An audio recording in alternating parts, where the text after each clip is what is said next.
প্রাণপ্রিয় সাতক্ষীরাবাসী, আপনারা জানেন এটা কোন মাস চলছে? জবাব দেন তো, কোন মাস এটা? জিলহজ। রমজানের পরে 4টা মাস আল্লাহর কাছে পবিত্র এবং সম্মানিত, তার ভেতরে জিলহজ একটা।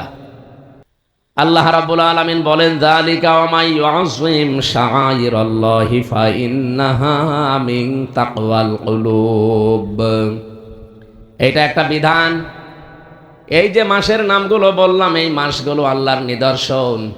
এগুলো আল্লাহর নিদর্শনকে সম্মান ভেতর থেকে আসবে তাদের, যাদের অন্তরে তাকওয়া আছে, আল্লাহর ভয় আছে। সুতরাং এই মাসকে সম্মান তো আমাদের আরো বেশি দেওয়া দরকার। আমাদের তো ভয় আছে, যাদের ছিল না তারাও এই মাসের সম্মান দিত। ওই জামানার কাফেররা বাকি মাসগুলো মারামারি, গন্ডগোল, যুদ্ধ বিগ্রহ তারা লেগেই রাখতো, কিন্তু এই মাস আসলে বলতো ঠিক আছে, আপনার সাথে আমার মামলা হামলা কেস কাম চলছে, এই মাস চলে যাক, আবার আরম্ভ হবে। কাফেররা এই মাসের সম্মান দিয়েছে। বলেন আমরা কি এভাবেও সম্মান এখন দিতে পারি? বলেন, এই মাস আসার পরে কি এখন মিথ্যা মামলা বন্ধ হয়ে গেছে? মিথ্যা কেস কাম বন্ধ হয়ে গেছে? এমনকি মিথ্যা সাক্ষী দেওয়া বন্ধ হয়ে গেছে? মানুষের জমি জোর জবরদস্তি করে দখল করা বন্ধ হয়ে গেছে? সাদাবাজি? তাহলে আপনি তো কাফেরদের চাইতেও নিকৃষ্ট। অবৈধ হত্যা এখনো পর্যন্ত বন্ধ হয়নি। কথা বলেন, আমরা যতগুলো কাজ হারাম দেখি সবগুলো একটা একটা করে প্রায় বললাম, একটাও এখনো পর্যন্ত ছাড়তে পারি না। এটা কি দিয়ে সম্মান দিচ্ছেন? কাফেররা এই মাসের সম্মান দিত, তারা মারামারি বন্ধ করে দিত, গালিগালাজ বন্ধ। আপনার সাথে আবার এ মাস চলে গেলে আরম্ভ হবে, আর আমরা এ মাস আসলে এখনো থেমে থাকি না। আমার মনে হয় এই মাসে আরো অনেকে দুর্বিসন্ধি বাড়িয়ে দিয়েছে। গতকালকে একটা ভিডিও দেখলাম, যিনি পালিয়েছে উনি নাটোরের এক সভাপতির কাছে কল দিয়ে বলছে নাটোর জেলা অস্থিতিশীল করা লাগবে। আপনি একটা হাজি মানুষ, কি বললেন? এই মাসের সম্মান দিয়েও তো বলার দরকার ছিল যে দেশে যারা আছো অন্তত এই মাসটা একটু চুপচাপ থাকো, এই মাসটা চলে যাক, তারপরে যা হয় হবে। না বলছে শুরু করো এখন, তার মানে ওনার হজ হয়নি। আল্লাহর এই বলি বুঝে ফেলিস। হজ হয়েছে কি করে? আপনি হজের মাসেরই সম্মান দিতে পারেন না, হজ হয় কি করে? এই জন্য আমরা অন্তত যারা তাকওয়া নিয়ে চলি, আল্লাহর ভয় আমাদের ভেতরে আছে, এই মাসের সম্মান দেওয়া যাবে না? বলেন বলেন, কিভাবে সম্মান দেবেন? ভালো ভালো কাজ যেগুলো আছে এগুলো আরো বেশি বাড়িয়ে দেওয়া লাগবে। তাআওয়ানু আলাল বিররি ওয়াত তাকওয়া ওয়া লা তাআওয়ানু আলাল ইসমি ওয়াল উদওয়ান।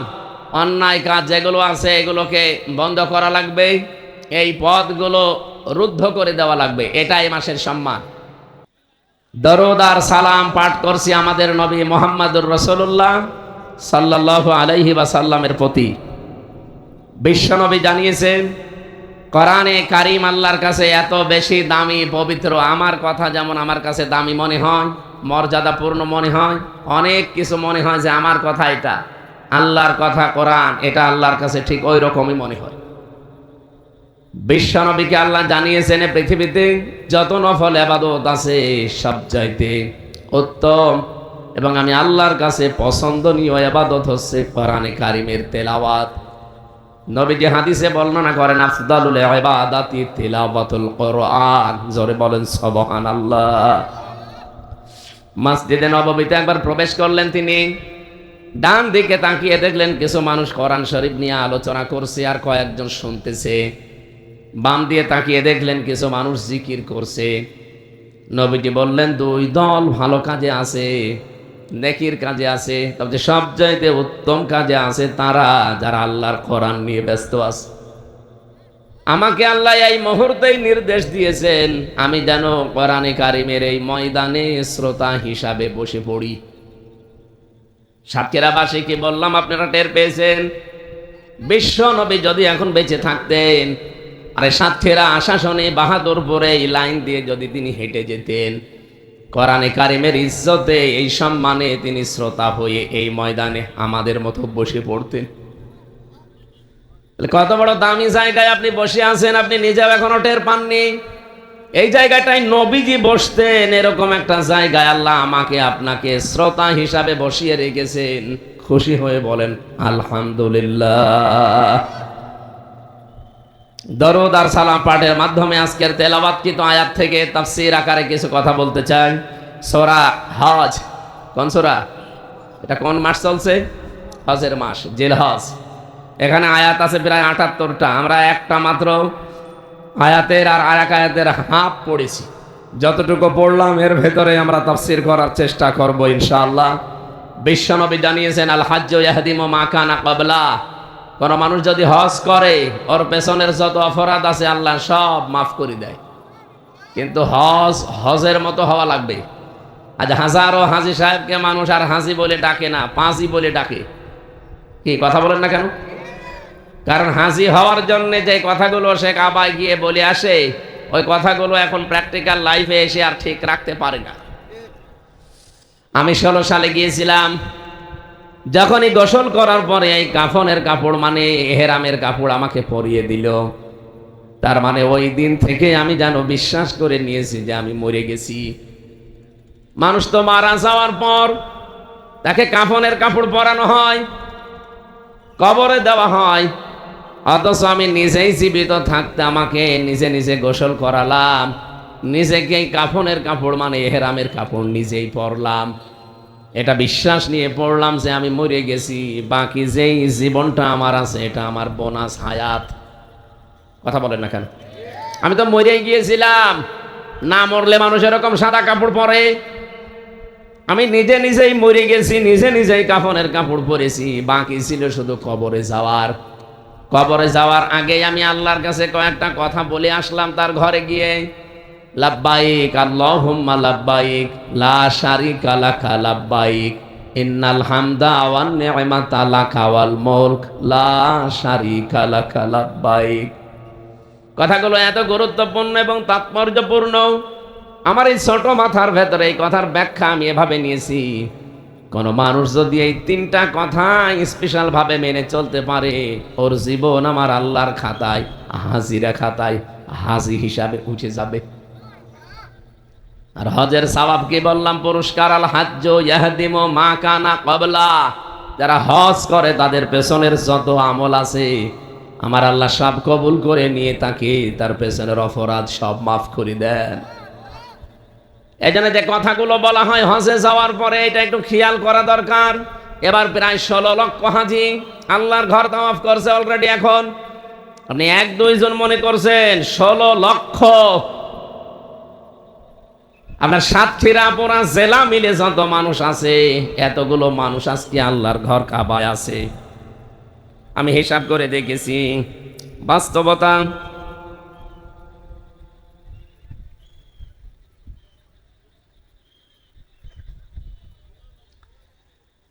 লাব্বাইক বলার পরে আল্লাহকে যেন লোকটা জানাতে চাই, রব্বুল আলামিন আমি কিন্তু সেই বাংলাদেশ থেকে 6000 কিলোমিটার দূরে এসেছি তোমার ঘরে, আমি উপস্থিত হয়েছি। কারণ এই ডাকটা আমি শুনেছিলাম হযরত ইব্রাহিম নবী ডাক দিয়েছিলেন, ওয়াদ্দিন ফিন্নাসি বিল হাজ্জি ইয়াতুকা রিজালাও ওয়া আলা কুল্লি গামিরি মিয়াতিনা মিন কুল্লি ফাজ্জিন আমিক। হযরত ইব্রাহিমকে আল্লাহ আদেশ দিয়েছিলেন আপনি আযান দেন, ঘোষণা দেন, মানুষকে আহ্বান করেন। হজ সংক্রান্ত আপনি শুধু আযান দিয়ে ঘোষণা দিয়ে জানিয়ে দেন, তামাম পৃথিবীতে যে আওয়াজ পৌঁছিয়ে যাবে, কারণ এটা পৌঁছানোর দায়িত্ব আমি আল্লাহর। আপনি হয়তো এখানে মুখে আযান দিলে হয়তো খুব বেশি হলো 200-300 হাত দূরে যাবে, নাইকে বেশি হলো হাফ কিলোমিটার গেল। আপনার এই আওয়াজকে তামাম পৃথিবীতে পৌঁছিয়ে দেওয়ার দায়িত্ব আমি আল্লাহ নিয়েছি, আপনি শুধু আযানটা দেন। মানুষ দেখবেন আপনার ঘোষণা শোনার পরে বিভিন্ন যানবাহনে চড়ে, উঠে চড়ে, কত কিছুতে চড়ে তারা এখানে চলে আসবে আল্লাহর ঘর তাওয়াফ করার জন্যে। আমাদের জাতির পিতা হযরত ইব্রাহিম কতদিন আগে ঘোষণা দিয়েছিলেন, তামাম দুনিয়া থেকে মানুষ এই ঘোষণা শুনে আর চলে যায়। এখন যারা গেছে তারা যাওয়ার পরে বলছে, লাব্বাইক আল্লাহ আমি চলে এসেছি, আমি হাজির। এই নামটা আমির হামজা তোমার কুদরতের খাতায় একটু লিখে নাও। আল্লাহ তাআলা বলেন, দাঁড়া, এখান থেকে কয়েকটা কথা আমাকে শোনা। ইন্নাল হামদা বলা হয় আমি আজকে থেকে যত প্রশংসা করব দুনিয়ায় আর কারো প্রশংসা আমার মুখ দিয়ে, আমার অঙ্গ প্রত্যঙ্গ দিয়ে, আমার কোনো কিছু দিয়ে পৃথিবীর কারো প্রশংসা আর হবে না। এখন থেকে যদি প্রশংসা করি শুধু তোমার করব। এই জন্য হামদের আগে আলিফ লাম দিয়ে আপনি নির্দিষ্ট করে দিলেন। প্রশংসাটা শুধুমাত্র কার হবে বলেন তো? আরো জোরে বলেন। এটা গ্যারান্টি দিয়েছেন আপনি ইন্না দিয়ে। হামদালিল্লাহ বললেও তো হয়ে যেত। হামদের আগে আলিফ লাম দিয়ে, এর আগে ইন্না দিয়ে আপনি কত বড় গ্যারান্টি দিয়েছেন, আপনি টের পেয়েছেন। আরবি বোঝেন না, এই জন্য টের পাননি। এত বড় গুরুত্ব দিয়ে বললেন আল্লাহ আজকে থেকে পৃথিবীতে আর কারো প্রশংসা করব না, যদি প্রশংসা আমি করতেই পারি কার?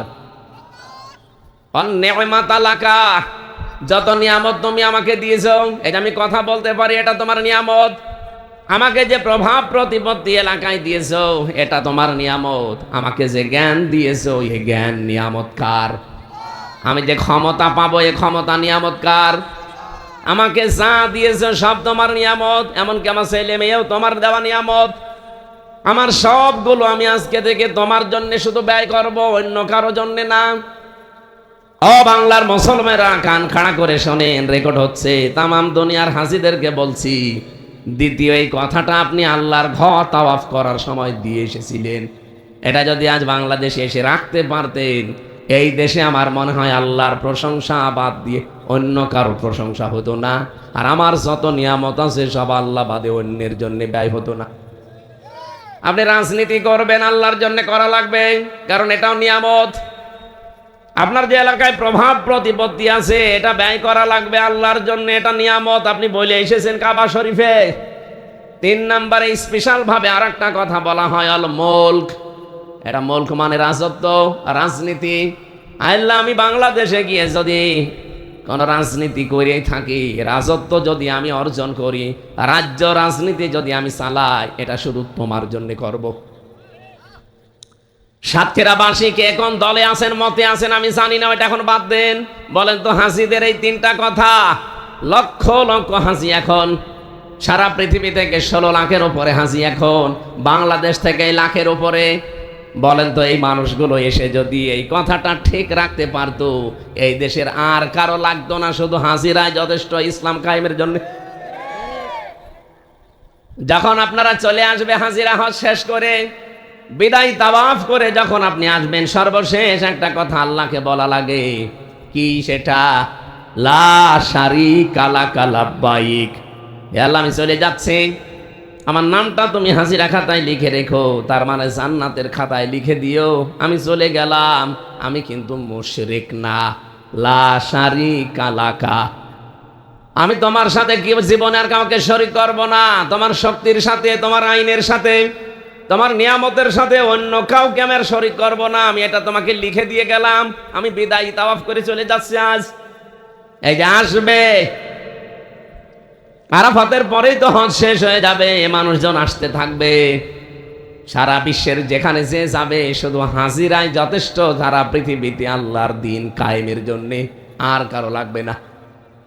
শিরিকের ব্যাপারে কথা আপনি 2 বার বলেছেন এই তালবিয়ার ভেতরে। লাব্বাইক আল্লাহুম্মা লাব্বাইক বলার পরেই বলা লাগে লা শারিকা লাকা লাব্বাইক, আর ওই শেষের দিকে বলা হয় লা শারিকা লাকা লাব্বাইক। এই কথাটা 2 বার বললেন কেন? কাবা শরীফে প্রবেশ করেছিলেন যে জায়গাটা আল্লাহ এত বেশি নিরাপত্তা দিয়েছেন, ওই জায়গাকে কোরআনে কারিমে সূরা আলে ইমরানের 97-98 নাম্বার পড়বেন আয়াত, 4 নাম্বার পারার 1ম নাম্বার পৃষ্ঠার 6 নাম্বার লাইনে আছে, ওয়ামান দাখালাহু কানা আমিনা। আল্লাহ পাক বলেন আমার এই ঘরের ভেতরে কেউ যদি প্রবেশ করে, তাকে আমি নিরাপত্তা দিয়ে দেই।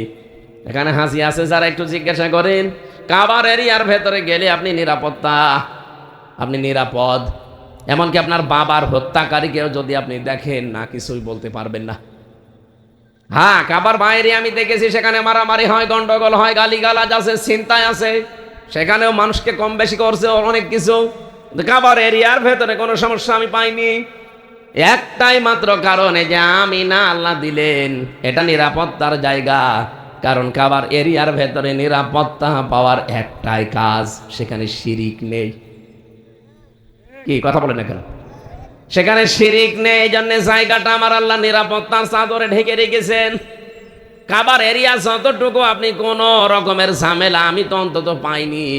নারী পুরুষ পাশাপাশি দাঁড়িয়ে নামাজ পড়ছে, আজ পর্যন্ত কোনো অঘটন ঘটেছে আমরা শুনিনি। কি কথা বললেন না? আমি নিজে নাইজেরিয়ার একজন মহিলার পাশে দাঁড়িয়েছিলাম, কাবার পাশে, নামাজ শুরু হয়ে গেছে, তড়িঘড়ি করে করবো কি পাশে, পরে দেখছি একজন মহিলা, সবাই সবাই ওই জায়গায়, সব একটাই চিন্তা যে আমার কি হবে, আমার কি হবে। যেন মানুষ গায়ে লাথি লাগলেও কিছু বলতে চায় না, মনে হয় যে পোষা বিড়াল, মনে হয় যে লাথি দিয়েছে। অথচ কাবার বাইরে এসে আপনি একটা লাথি নেওয়ার দিকে চোখ গরম করে তাকান তো। এখান থেকে আমি যেটা নিয়েছি, আমি নিজে যেহেতু পেয়েছি, পুরা এরিয়াটায় কোনো শিরিক আপনি পাবেন না। এই জন্য আল্লাহ পুরা এরিয়াটায় নিরাপত্তা দিয়েছেন।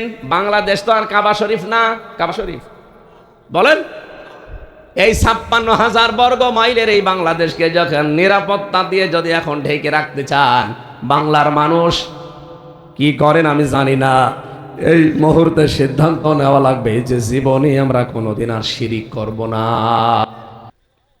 এটা আমার মায়ের দেশ, হব্বুল ওয়াতনি মিনাল ঈমান, যদি এটা হাদিস না আরবি প্রবাদ, হব্বুল ওয়াতনি মিনাল ঈমান, দেশপ্রেম এটা ঈমানের অঙ্গ।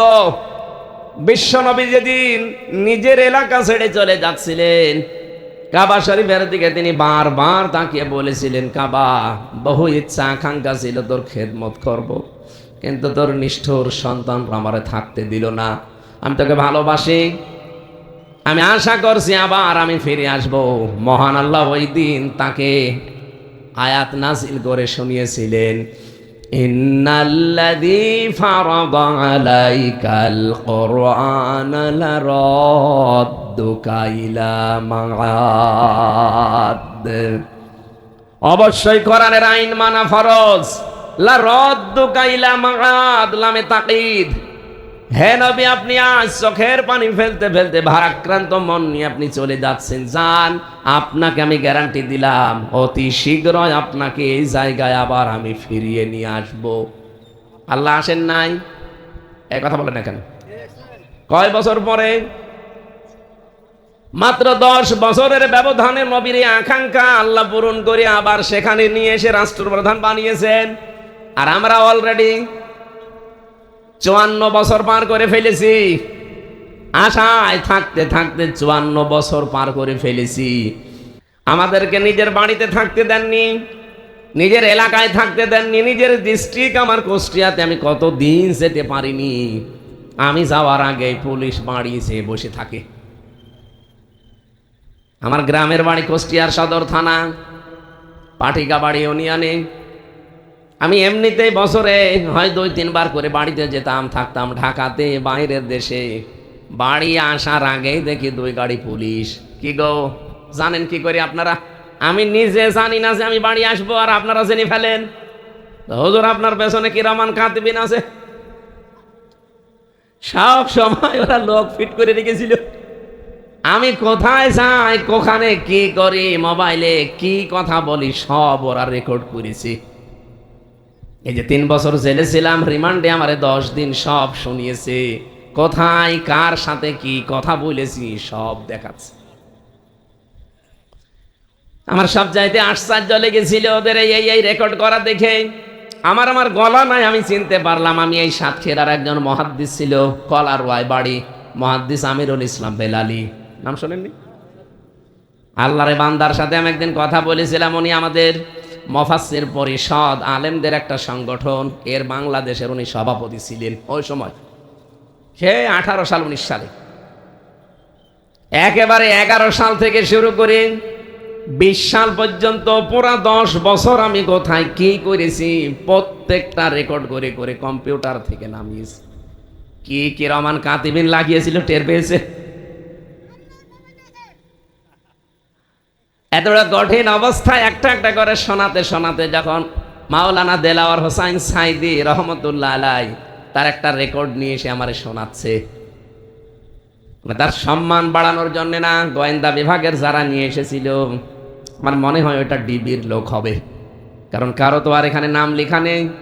একবার আছে DB, NSI, DCFI, CID, PBI, counter terrorism, এরপরে আমার মনে হয় 27টার উপরে গোয়েন্দা বিভাগ কাজ করছে, সব একটা একটা করে আসতে। ওই দিন বিপদে পড়েছিলাম বেশ।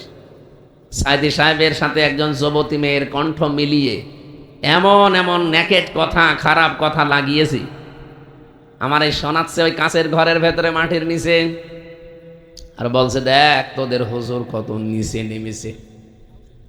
এখন ওই জায়গায় আমি তো একা, আর শয়তানরা সব চারিদিকে, একা একা কি বলবো। বাইরে যদি আমার মনে হচ্ছে যদি বাইরে হতো ওই রকম মানুষকে আমি পিটিয়ে মেরে ফেলতাম, এরপর আমার চা হইতো। কাউন্টার টেররিজমের নামে এই শয়তানগুলো এত এত মানুষকে ওরা দুনিয়া থেকে বিদায় করে দিয়েছে। আমার মাঝে মাঝে ওই ট্রেনটা দেখাইতো, মাঝখানে একটা পুকুর আছে আর চারিদিকে ঘর, ওখানে নাকি মাগুর মাছ পালা হয়, বিদেশি মাগুর। যে মানুষ আমরা এর ভেতরে বিভিন্ন শখ দিয়ে এই ড্রেন দিয়ে নামিয়ে দেয়, ওই মাছে খেয়ে ফেলে।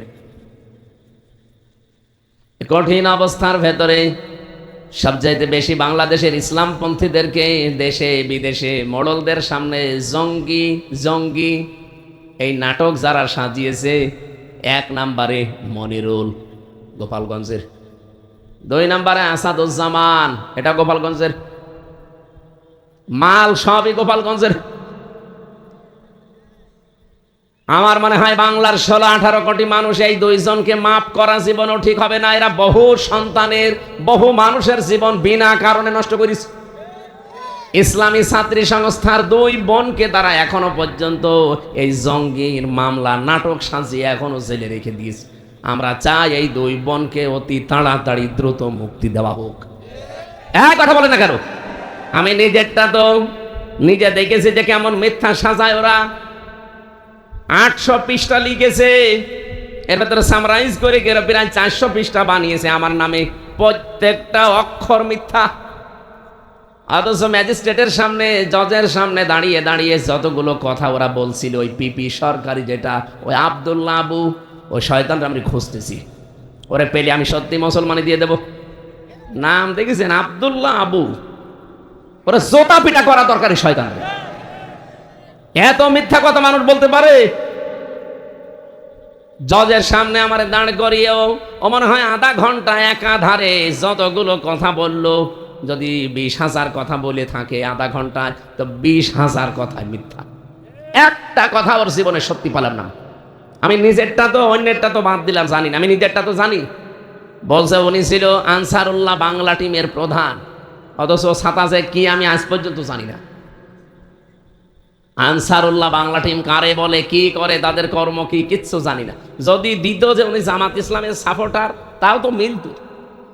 তখন তো আমি সাপোর্টারই ছিলাম, আমি তো কিছুই করতাম না, সাপোর্ট করতাম, ভালোবাসতাম। আমার মন ভালো একটা দলকে আমি বাসতে পারি না? নিষিদ্ধ না হলে সেই দলকে আমি বাসতে পারি না? কথা বলেন না কেন? কিন্তু যারা নিষিদ্ধ আপনি ভালোবাসা না, তাদের কথা বলতে পারবেন না। এই যে বাংলাদেশ আওয়ামী লীগ নামে, ছাত্রলীগ নামে যারা, সব নিষিদ্ধ না? রাষ্ট্রের পক্ষ থেকে তাদের নিষিদ্ধ ঘোষণা করা হয়েছে। এখন যদি কেউ সাপোর্ট করে, কেউ তাদের নাম বলে, ছাড়বে? আজ কুষ্টিয়াতে মিছিল দিয়েছে, ওই আমার কুষ্টিয়ার থানার পাশে 6 রাস্তার মোড়ে প্রায় সকালবেলা 170, 80, 90, 100 জন মানুষ বসে থাকে। ওই আশপাশ গ্রাম থেকে এসে ওখানে থাকে, শহরের মানুষ ওদেরকে ভাড়া করে নিয়ে যায় কাজে। কালকে কোনো কাজই পায়নি, আজকে প্রায় এরকম প্রত্যেকটি মানুষকে ওরা 600 করে টাকা দিয়ে জয় বাংলার একটা স্লোগান লিখে নামিয়ে দিয়েছে। হাসিনা আসছে, রাজপথ কাঁপছে, পুলিশ ধরেছে। সামনে যে কয়েকটা ছিল নেতা গোছের, তারা তো পালিয়ে গেছে। ওই শ্রমিকগুলো ধরা পড়িছে, বলছে আমরা কি করবো, কাজ পাচ্ছিলাম না। ওরা এসে বললো যে 600 করে টাকা দেবো, শুধু মিছিল করবি। করলাম, টাকাগুলো তো হালাল করা লাগবে। আমার মনে হয় এইভাবে করে ওদের টাকা নেওয়া লাগবে। টাকা নেন, এই হ্যাঁ 1 মিনিট 2 মিনিট মিছিল করে বলবেন যে আমাদের টাকা হালাল।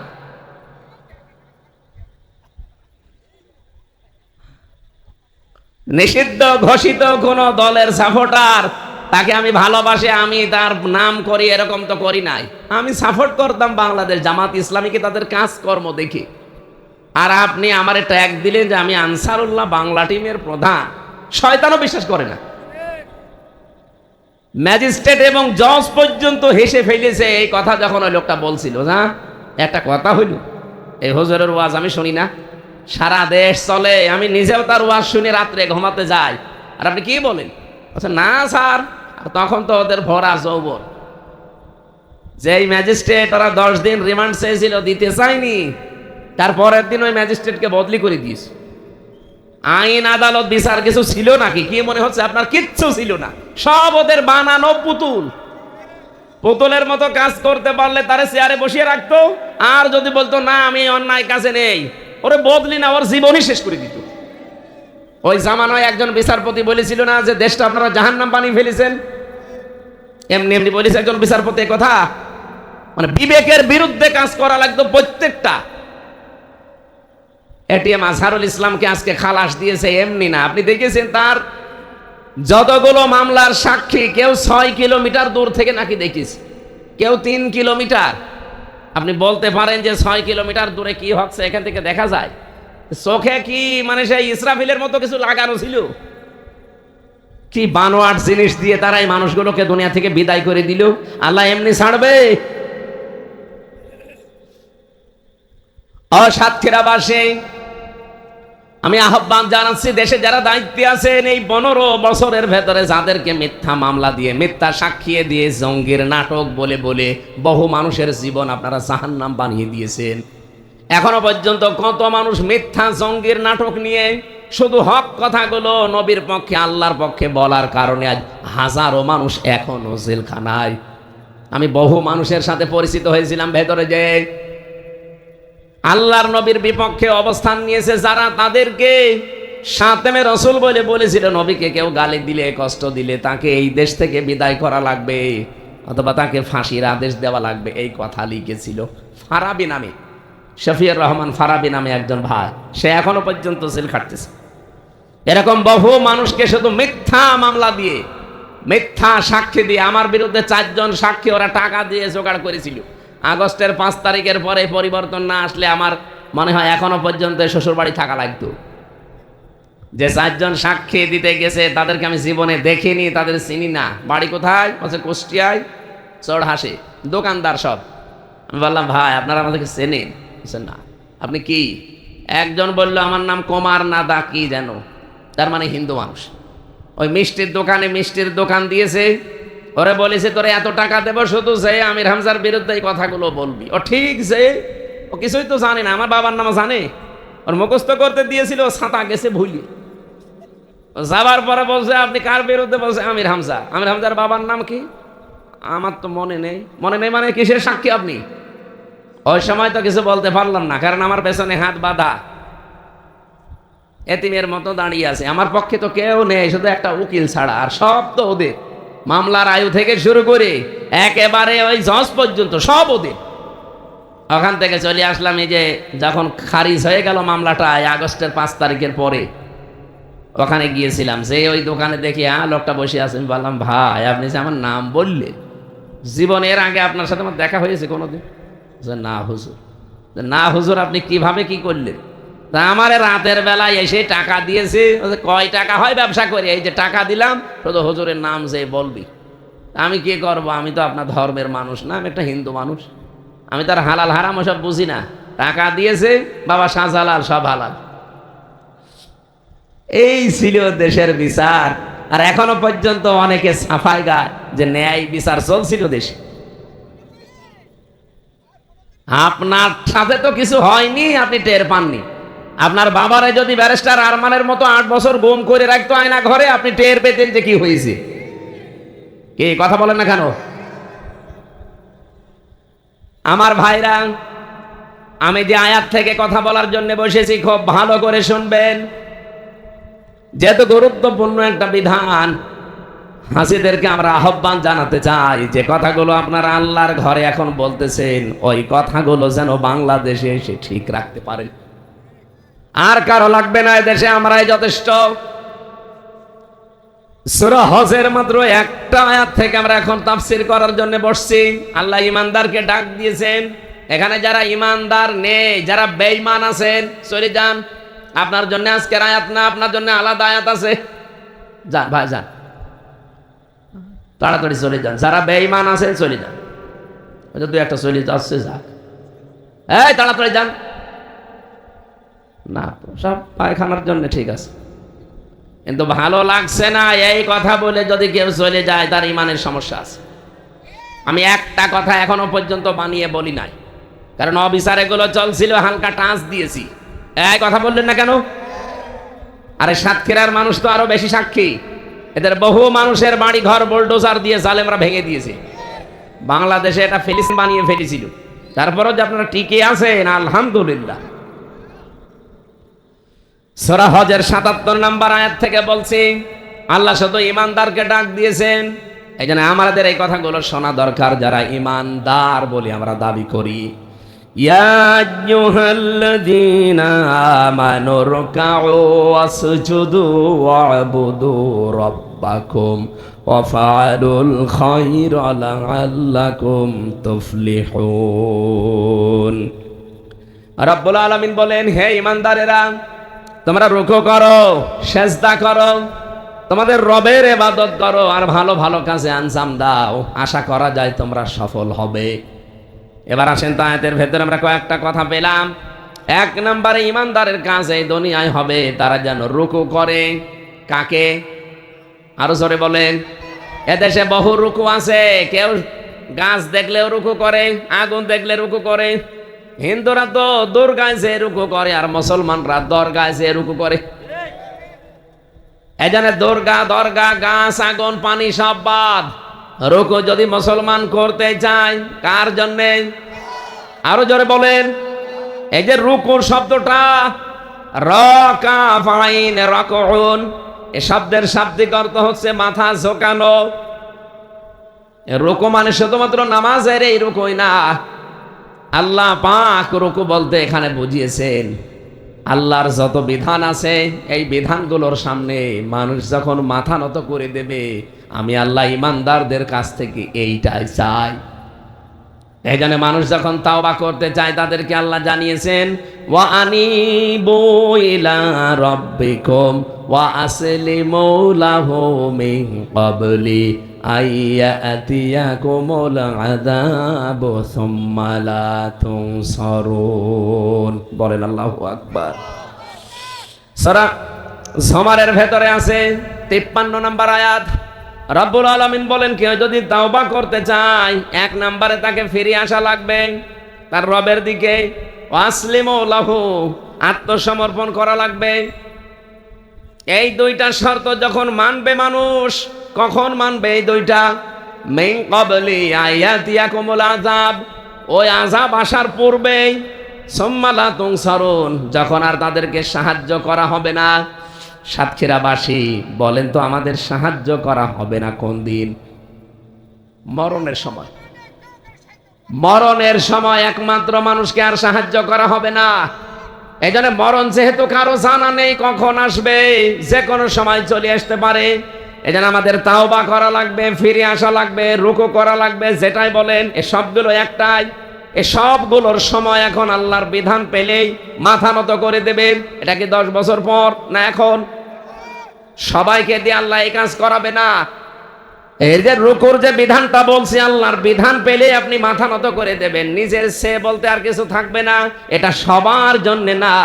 আল্লাহু ইয়াজতাবি ইলাইহি মাইয়াশা ওয়া ইয়াহদি ইলাইহি মাই ইউনিব। সূরা শুরার 13 নম্বর আয়াতে আছে শেষের দিকে আল্লাহ বলেন, আমি যাকে ইজতেবা করি, আমি যাকে পছন্দ করি, নির্বাচিত করি, মনোনীত করি, এই মানুষটাকে আমি আল্লাহ এই পৃথিবীতে আমার দিন কায়েমের জন্য তাকে বাছাই করে রাখি, তাকে এই কাজ করার জন্য সুযোগ এবং সুবিধা করে দেই। ওয়াহদি ইলাইহি মা ইউনিব, তাকে আমি পথ দেখাই যে মানুষটা আমি আল্লাহর দিকে মন থেকে ফিরে আসতে চাই। এজন্য রুকু বলতে শুধুমাত্র নামাজের এই রুকুই না, আল্লাহর বিধান যেখানে যেটা আমরা পাবো। আমার নিজের বলতে আর কিচ্ছু নেই, কারণ আমি তো ঈমান এনে ফেলেছি। আমানতু বিল্লাহি কামা হুয়া বিআসমাইহি ওয়া সিফাতিহি আকাবিলতু জামিয়া আহকামিহি ওয়া আরকানিহি।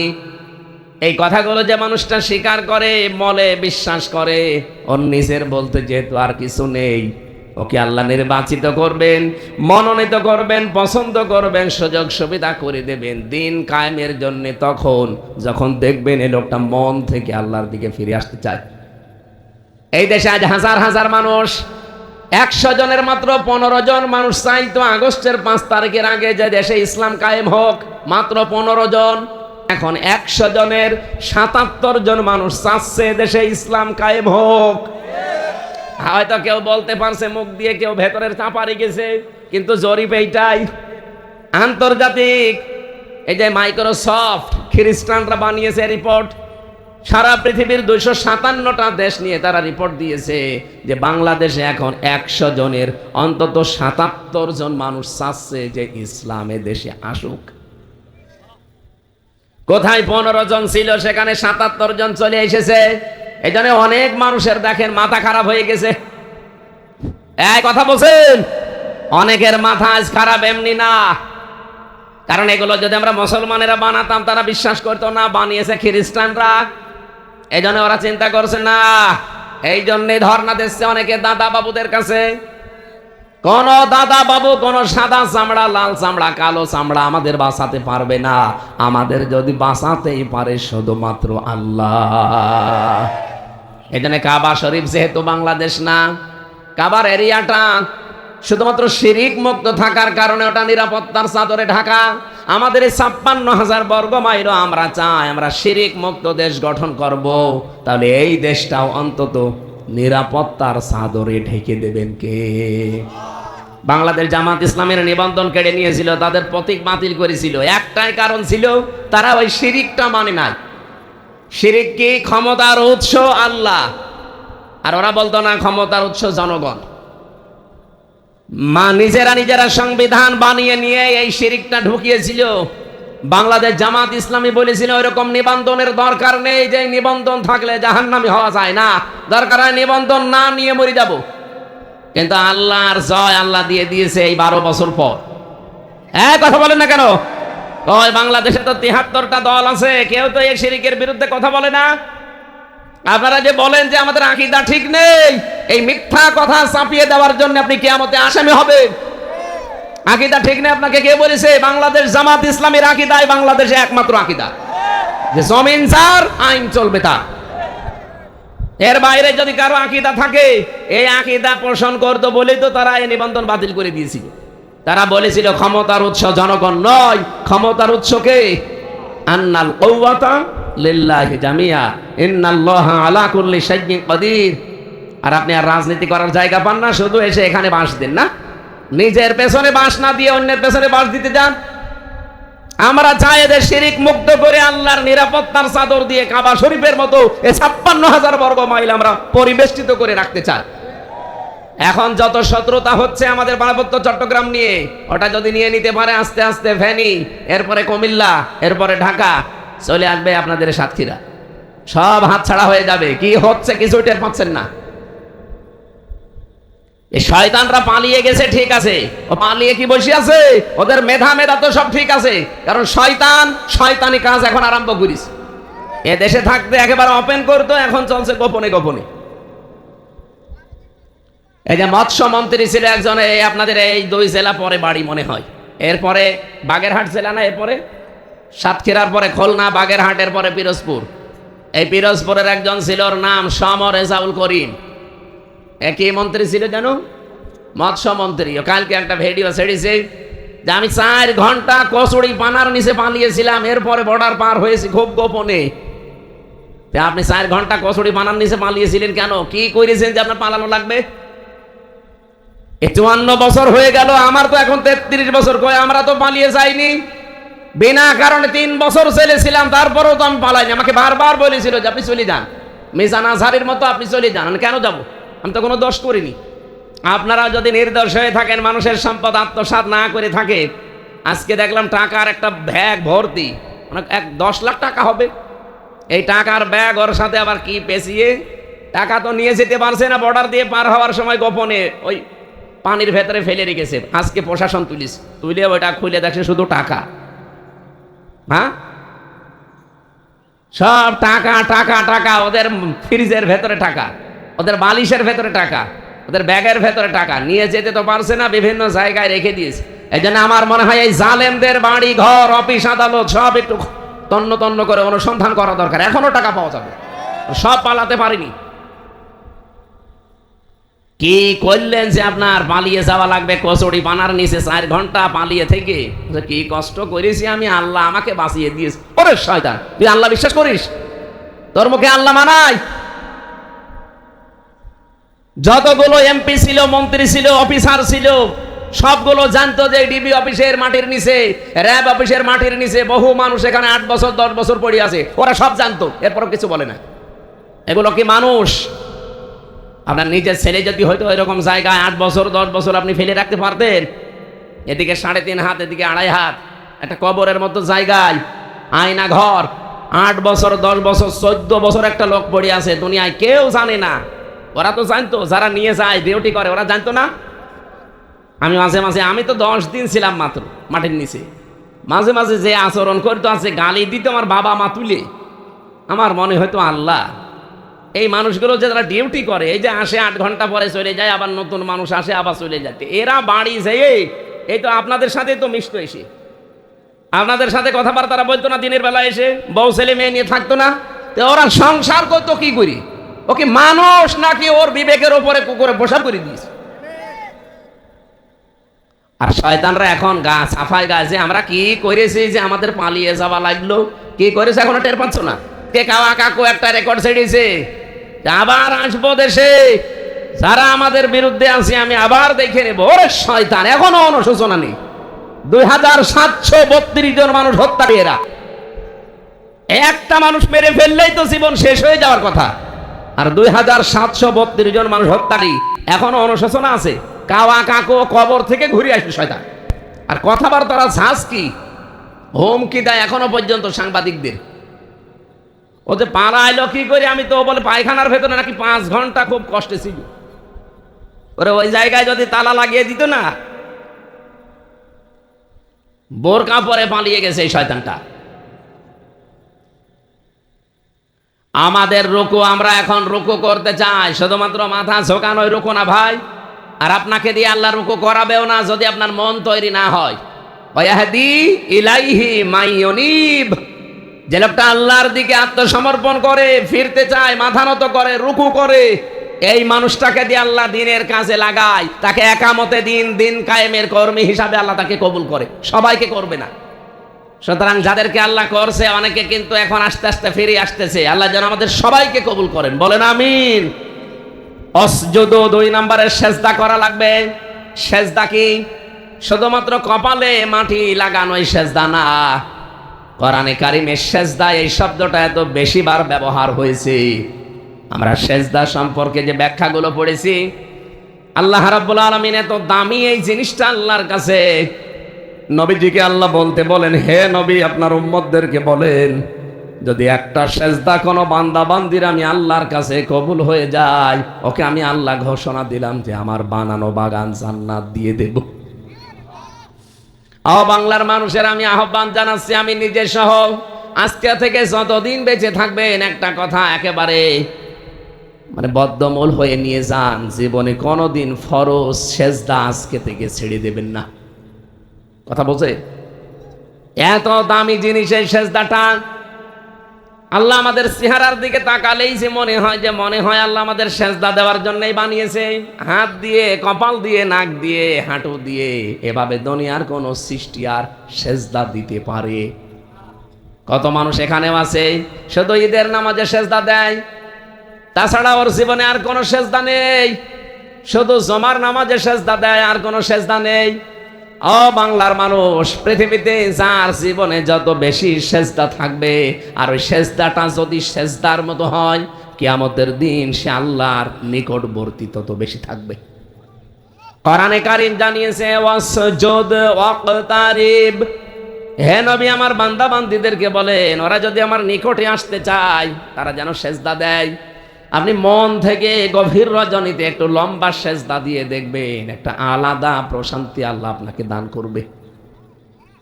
আমি জেলখানায় বহু আলেমকে দেখতাম, বহু মানুষকে দেখেছি। এই যে বাবর মিয়া, লুৎফুজ্জামান বাবর, আমার পাশেই ছিল, আমি দেখেছি এই লোকটা সেজদায় পড়ে আছেই মাওলানা মামুনুল হক। আমার পাশে 3 বছর এক ঘরে ছিলাম আমরা।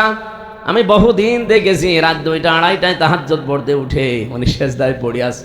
1-2 মিনিট 5 মিনিট না, আধা ঘন্টা 1.5 ঘন্টা চলে যাচ্ছে। কারণ হয়তো পড়তো অনেক বেশি, এক রাকাতে প্রায় হাফ পারা, 1 পারা, 1.5 পারা করে পড়তো। 2 রাকাত 4 রাকাত নামাজে প্রায় হাফ রাত শেষ।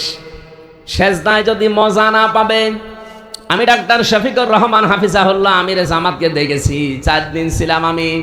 আল্লাহরে বান্দা সেজদায় পড়ে আছে রাত 12টার পরে তো আছেই। 5 মিনিট 10 মিনিট না, ঘন্টা। কি বলে উনি জানে আর আল্লাহ জানে।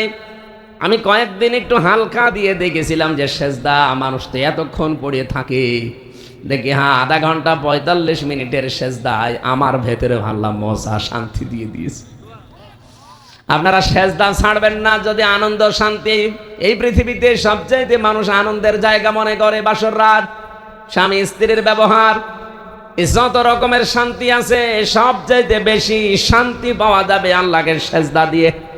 এটা আমাদের মন পরিষ্কার না, এই জন্য আমরা পাই না। হযরতে আলী রাদিয়াল্লাহু তাআলা আনহু বলেন, আমার তীর লেগেছিল পায়ের ভেতরে। আমি যখন এমনিতেই চলাফেরা করি, মানুষ খোলার চেষ্টা করে পারে নাই।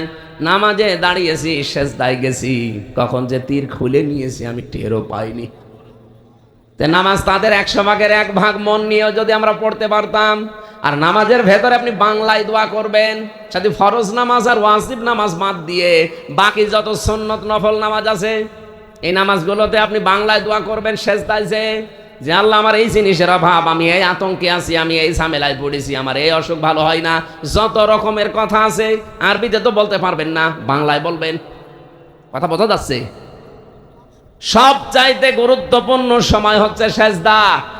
সাহাবী প্রশ্ন করলেন, হে নবী, মানুষ কখন আল্লাহর কাছাকাছি চলে যায়? বিশ্ব নবী বলেন, বান্দা যখন সেজদায় যায় তখন আল্লাহ আর বান্দার ভেতরে কোনো পর্দা থাকে না। অসাধ্যেরাবাসী আমি সহ আজকে থেকে নিয়ত করছি, জীবনে যতদিন বেঁচে আছি অন্য যাই হোক ফরজ সেজদা ছেড়ে দেবেন। বলেন বলেন। আল্লাহর নবী মুসা কালিমুল্লাহকে একবার আল্লাহ ঘোষণা দিলেন যে একজন কামার বাজারে যে লোহা পিটিয়ে সোজা করে, দা খন্তা কুড়াল বানায়, ওই লোকটা জান্নাতি, তাকে ঘোষণা দাও। মুসা নবী বলে, আল্লাহ, একজন কামার কি এমন কাজ করে যে সে জান্নাতি? তিনি বাজারে গেলেন, বাজারে সারা দিন লক্ষ্য করে দেখলেন লোকটা কি করে। নামাজের সময় হয়ে গেছে, আমাদের যেমন আজান দিলে নামাজ পড়তে যায়, ওই জামানায় হয়তো নামাজের একটা সিস্টেম ছিল। কেউ ধোয়া উড়ালেই মনে করতো যে নামাজের এলাকায় সময় হয়ে গেছে, অথবা কেউ কাঠি দিয়ে বাড়ি দিলে মনে করতো নামাজের সময় হয়ে গেছে, কেউ ঘন্টা বাজালে মনে করতো নামাজের সময় হয়ে গেছে। হযরতে মুসা লক্ষ্য করে দেখলেন লোকটা লোহা পিটাচ্ছে মুগুর দিয়ে, এভাবে মুগুর মারে আর লোহা পিটায়। হঠাৎ করে মুগুরটা মাথার উপরে, নামাজের সময় হয়ে গেছে। মুগুরটা লোহার উপরে পিটিয়ে তারপরে তিনি নামাজে দাঁড়াতে পারতেন। মাথার উপর থেকে পেছনে ফেলে দিলেন, নামাজে দাঁড়িয়ে গেলেন। মুসা নবী ডাক দিয়ে বলে, রব্বুল আলামিন, এই লোকটা তো লোহার উপরে মুগুরটা পিটিয়ে নামাজে দাঁড়াতে পারতো।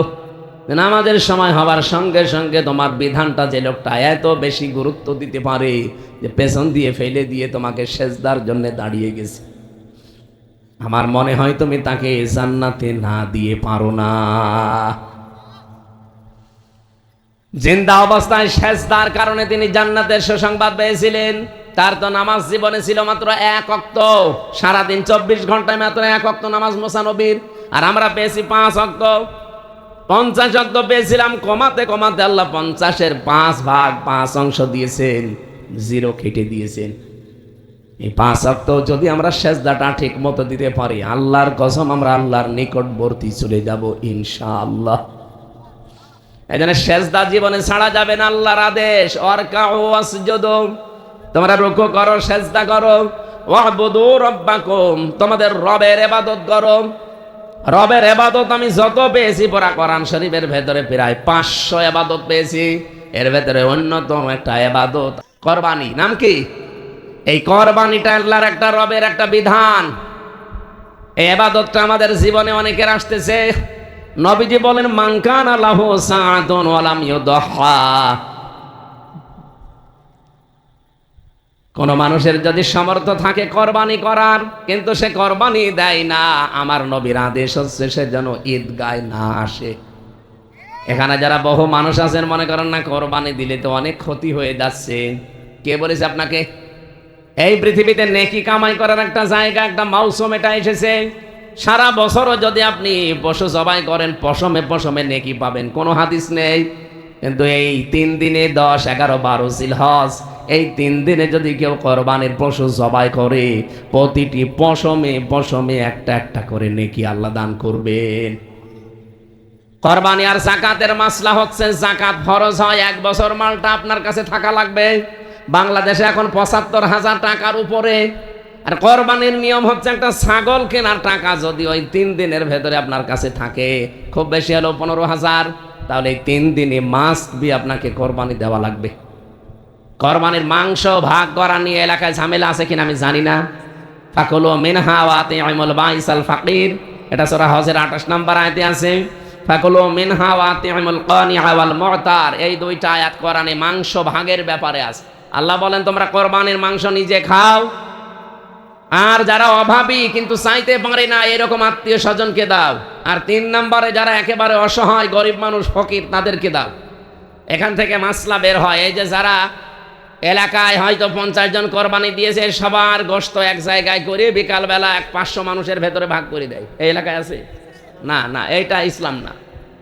আমি ইসলামের নিয়মটা বলছি। আপনার নিজের গোশত এটা যদি করতে পারেন 3 ভাগের 1 ভাগ আপনি দিয়ে আসেন। ওরা যদি ওই রকম অসহায় যারা মিসকিন এতিম ফকির তাদেরকে ভাগ ভাগ করে দিতে পারে, জায়েজ আছে। কিন্তু আপনি সমাজ রক্ষার জন্যে, নিজের গোষ্ঠী রক্ষার জন্যে, নিজের ক্ষমতা ধরে রাখার জন্যে এমন এমন মানুষের তালিকা নাম দিয়েছেন যার গোশতের অভাব নেই। আমি কি বেশি বলে ফেললাম? এরকম নিয়ম নেই। আপনার নিয়ম হচ্ছে আপনি কোরবানি করে নিজে 1 ভাগ রাখেন, আর 1 ভাগ আপনি এমন আত্মীয় স্বজন অসহায় চাইতে পারে না, কিন্তু লজ্জায় চাইতে পারে না, অভাব আছে, এরকম মানুষকে আপনি দরকার একটু বেশি করে দেন, কোনো অসুবিধা নেই। আর ফকির ফাঁকেরা যারা আছে এতিম মিসকিন অসহায় যারা ভিক্ষুক এদেরকে দেবেন। ওইটা অনেকেই করে তার নিজের সমাজ রক্ষার জন্যে, নিজের গোষ্ঠী রক্ষার জন্য, আর নিজের মাতব্বরি ঠিক রাখার জন্য। এই এলাকায় কাদের কাদের এলাকায় আছেন হাত তোলেন তো। না, এই নিয়ম মানার দরকার নেই, যেহেতু ইসলাম না, ও নিয়ম মানবেন না। হ্যাঁ, যদি দেখেন যে ঠিক মতো করছে, আসলেই ফকিরকেই দেয়, এমন ফকিরকে দিয়েছে যে প্রতিদিন গোশত খায়, এই এলাকায় ভালো নিয়মই আছে। কোনটা? এখানে যারা দরিদ্র কোরবানি করতে পারে না তাদের মধ্যে বিধানটা হয়। হ্যাঁ, এইটা হলে তো ভালো। এইটা যদি করে থাকেন তাহলে অসুবিধা নেই।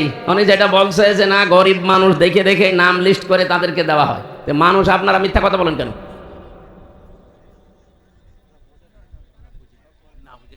যারা বলছে গড়ে দেওয়া হয়, হয় ওরা মিথ্যা কথা বলছে, না সভাপতি সাহেব। আমি এনার কথা বিশ্বাস করছি, যদি এই নিয়মে করে থাকেন আলহামদুলিল্লাহ, অসুবিধা নেই। কিন্তু এই যে সমাজ রক্ষার জন্য, নিজের গোষ্ঠী রক্ষার জন্য, মাতব্বরি ঠিক রাখার জন্য ভসালে নাম দিয়ে দিলেন 200 জনের, ও 200 জন তো পাওয়ার হকদার না। আশা করছি আপনি মাসলা বুঝেছেন। কোরবানি যেহেতু 1 বছর পর পর এটা আমাদের কাছে আসে একটা মহান শিক্ষা নিয়ে, যেটা আমাদের জাতির পিতা ইব্রাহিম নবী আমাদেরকে দিয়েছিলেন। কি সেটা? আল্লাহর বিধান যখন যে অবস্থায় আসবে, কেন কেন এই প্রশ্ন নেই। আল্লাহ পাক বলেন ফালাম্মা আসলামা ওয়া তাল্লাহু লিল জাবিন, এইটা আসলামা দিয়ে বচন দিলেন। যখন এরা 2 জনে রাজি হয়ে গেছে, এগ্রি হয়ে গেছে, প্রস্তুতি নিয়েছে, তাকে জবাই করবে, কাট করে ফেলেছে, আল্লাহ তখন তাকে ডাক দিয়েছিলেন। কোরবানের নিয়মটা ইব্রাহিম নবীকে আল্লাহ যদি বলতেন যে ছেলে জবাই করে ফেলা হয়েছে, তো আল্লাহ তাকে স্বপ্ন দেখালেন কেন?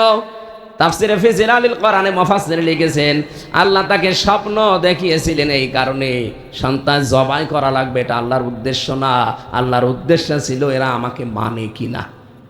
যেহেতু আল্লাহ দেখে ফেলেছেন যে হ্যাঁ 2 জনে আসলামা, 2 জনে আসলিম করেছে, 2 জনে রাজি হয়ে গেছে, আমার আল্লাহ তখন ডাক দিলেন ওয়ানাদাইনাহু আইয়া ইব্রাহিম কদ সাদ্দাকতার রুয়া ইন্না কাযালিকা নাজিসিল মুহসিনিন। হ্যাঁ ইব্রাহিম, তুমি যা করলে অবশ্যই তোমার স্বপ্নকে সত্যের রূপ দিয়েছো, আমি পেয়ে গেছি। আজ বাংলাদেশে 1628 জন মানুষ দায়িত্বে এখনো আছে। আপনারা চাইছিলেন আগে সব ভুলে যান, এখন এই কোরবানি 5 দিন পরে শিক্ষা নেওয়া লাগবে। এই দেশের 1628 জন মানুষ যেন ইব্রাহিমের ভূমিকায় অবতীর্ণ হয়। এক কথা বলেন না কেন?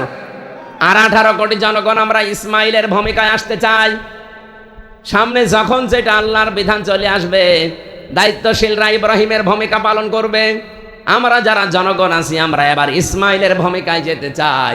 আল্লাহর কসম এই 5 দিন পরে দেখবেন বাংলাদেশে এই কোরবানির শিক্ষার কারণে ইসলাম কায়েম হয়ে গেছে।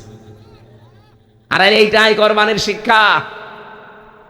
আমরা চাচ্ছি যারা দায়িত্বে আছেন আপনারা একটু পড়েন সূরা সাফফাতের এই 102, 3, 4 নাম্বার আয়াতগুলো দেখেন আল্লাহ কি দিতে চায়। শুধু বছরে বছরে আসবে 2 লাখ 5 লাখ টাকার গরু জবাই করে দেবেন, আল্লাহর এটা উদ্দেশ্য না। লা ইয়ানালাল্লাহু লুহুমুহা ওয়ালা দিমাউহা ওয়ালাকিন ইয়ানালুহুত তাকওয়া মিনকুম। আল্লাহ পাক বলেন তোমাদের রক্ত গোশত চর্বি চামড়া আমার কাছে পৌঁছায় না, পৌঁছায় ভেতরের তাকওয়াটা। আর তাকওয়া মানে যোগ্যতা অর্জন করা, তাকওয়া মানে আল্লাহর নিষিদ্ধ কাজ ঘৃণা ভরে ছেড়ে দেওয়া, তাকওয়া মানে বেঁচে থাকা, তাকওয়া মানে আল্লাহর বিধান কায়েম করার পরিবেশ তৈরি করা। 33টা অর্থ পেয়েছি এই তাকওয়ার। এজন্য এখন আমাদেরকে যোগ্যতা অর্জন করে যোগ্য হওয়া লাগবে সামনে। আর আমি এটা দেখতে পেয়েছি বাংলাদেশে যতগুলো দল কাজ করছে ইসলামের জন্য হয়তো প্রায় সবাই করে, কিন্তু যোগ্যতার মাপকাঠিতে অর্থনৈতিকভাবে আল্লাহর অলি বলা যা এই দেশে জামাত ইসলামী বাংলাদেশকে। আপনার কাছে খারাপ লাগলো, আমি নিজে পরীক্ষিত এই জন্য বলছি। 5টা টাকা এদিক ওদিকে করে না। চট্টগ্রামের এই যে খাল খননের জন্য যারা দায়িত্ব আছে ওই এলাকায়, তারা সরকারের কাছে 400 কোটি টাকা চেয়েছিল যে টাকা দেন, 400 কোটি দিলে এই খাল আমরা আবার পরিষ্কার করে দেব। জলাবদ্ধতা হয়ে থাকতো চট্টগ্রাম। বাংলাদেশ জামাত ইসলামের ওই এলাকার সিংহপুরুষ আলহাজ শাহজাহান চৌধুরী সাবেক এমপি আল্লাহরে বান্দা বলেছে 400 কোটি টাকা দেওয়া লাগবে না, 1 টাকাও লাগবে না, 1 কোটি টাকা আমার জামাত ইসলাম থেকে নিজেরা দিয়ে আমরা এই খাল পরিষ্কার করে দেব। ঠিক করে দিয়েছি করে এই যে কালকে থেকে প্রশংসায় তামাম দুনিয়া প্রশংসায় ভাসতেছে। যারা 400 কোটি টাকা তো নেয়নি, 1 টাকা না নিয়ে নিজেদের টাকায় 10 টাকা 50 টাকা তুলে তুলে পুরা চট্টগ্রাম থেকে খালি জামাত ইসলামের লোকজন মিলে এই খালটা নিজেরা পরিষ্কার করে দিয়েছে। এদের হাতে দেশ গেলে কেমন নিরাপদ থাকবে দেশের মানুষ এখন বুঝে ফেলেছে। মাওলানা মতিয়ার রহমান নিজামী মন্ত্রী ছিল 2টা মন্ত্রণালয়ে, মন্ত্রীর দায়িত্ব পালন করে 36 টাকা ফেরত দিয়েছে। এ পৃথিবীর ইতিহাসে এই প্রথম। আপনাদের এই আসনের যিনি এমপি ছিল আশাসনের মাওলানা রিয়াসাত আলী না, একজন এমপি ছিল মনে হয়, আমি মুরব্বীর নাম শুনেছিলাম, আমরা তো ওই সময় জন্মাইনি। আল্লাহরে বান্দার বাড়ি ঘর নেই, মাটির বাড়ি। ওনার এক নাতি দুঃসম্পর্কের আমার সাথে বিশ্ববিদ্যালয়ে ছিল, আমি শুনেছিলাম। তো এইরকম এমপি আসুক, এইরকম উপজেলা চেয়ারম্যান, মেয়র, এইরকম চেয়ারম্যান মানে ইউনিয়নের মেম্বার আমরা চাই না। এগুলো যদি না আসে তো সামনে কোরআন শরীফ সংসদে নিয়ে যাবে কি করে? আল্লাহ যে আয়াতের ভেতরে ওয়াফালুল খয়রা দিলেন, আল্লাহর ইবাদত করার পরে ভালো কাজ করো। ভালো কাজ কি? শুধু নামাজ পড়া রোজা করা ভালো কাজ না। এই পৃথিবীতে যত ভালো কাজ আছে সবচাইতে ভালো কাজ আল্লাহর জমিনে আল্লাহর দিন কায়েম করা। লাআল্লাকুম তুফলিহুন, আশা করা যায় তোমরা সফল হবে। সফলতার মাপকাঠি ইন্ডিয়ার হাতে না, সফলতার মাপকাঠি চায়নার হাতে না, সফলতার মাপকাঠি কার হাতে? এই আয়াতটা একটু বুঝে অনুধাবন করে আপনারা বাড়িতে সূরা হজের 77 নম্বর আয়াত ভালো করে আরো পড়বেন। আল্লাহ আমাদেরকে মেনে চলার তৌফিক দিন, বলেন আমিন। আরো জোরে বলেন আমিন। এই মাহফিলটা বাস্তবায়নে যেহেতু এখন মাহফিলের সময় না, আপনারা জোর করে এগুলো করেছেন যুবকদেরকে সাথে নিয়ে। যে যা এনেছেন আপনার 2টা টাকা হলেও যেন কোরআনের অনুষ্ঠানে থাকে। যারা যাচ্ছে তাদের কাছে আপনারা দিয়ে দেবেন। অনেকে চলে গেছেন, কই আপনাদের লোক কই? এই তাড়াতাড়ি করেন।